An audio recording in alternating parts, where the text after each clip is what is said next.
हाल पंहिंजो विञायोसीं जंहिं जे करे उहो माण्हू असां खां पुछे ई नथो। हाल पंहिंजो विञायोसीं जंहिं जे करे उहो माण्हू असां खां पुछे ई नथो। जंहिंखे दिलि पंहिंजी जो ते हाल चयो उन माण्हू छिनी अॼु आधार कयो।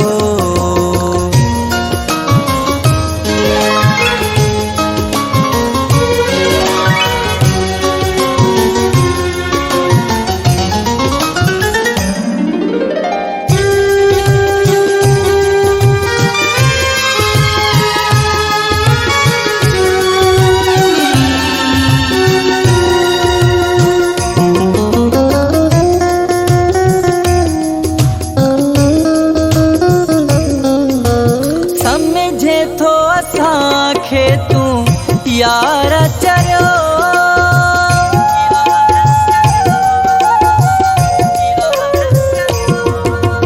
सम्झे थो असांखे तूं यार चरियो। दस मुंहुं जा मिठा तोखे कहिया भरियो। माण्हू अहिड़ो पढ़ाए विया यार तोखे छिनी खां करे व्याधार तोखे।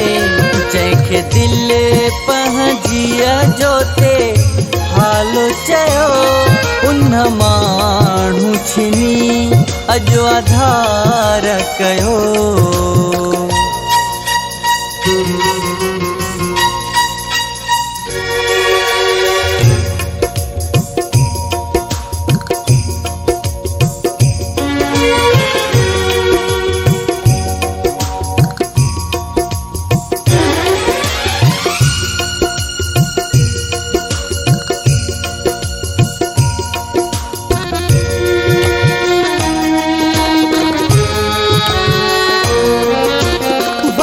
अहिड़ो असांजो यार आयो।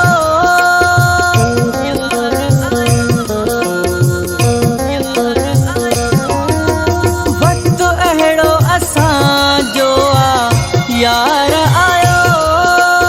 पंहिंजनि मां बि न कहिड़ो आयो।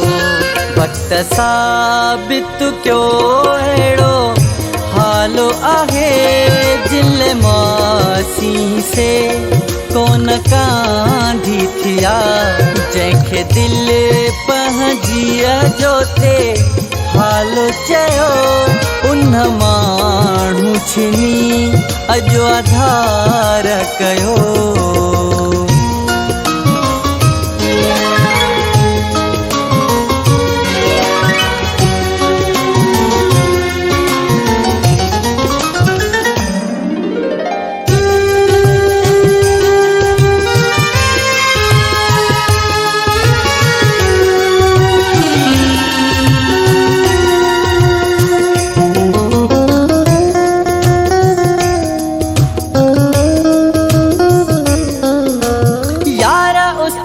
शबीर भुल अथई